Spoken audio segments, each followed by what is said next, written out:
ఒక జాతకంలో తన తాత కన్నా తన తండ్రి కన్నా ఇతనికే పేరు, ప్రతిష్ట, గౌరవము, రాజయోగము, సంఘంలో ఉన్నత స్థితి బాగా కలిగి ఉంటుంది.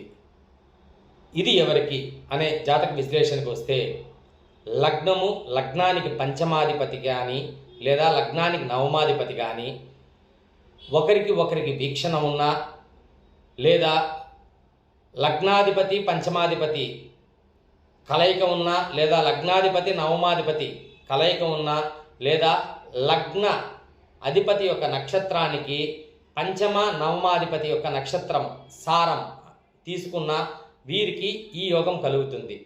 దీనివల్ల వీరికి ఆయుష్ బ్రహ్మాండంగా ఉంటుంది, విపరీతమైన రాజయోగం కలుగుతుంది, ధనము, కీర్తి, ప్రతిష్ట, గౌరవము అన్నీ కలిసి వస్తాయి.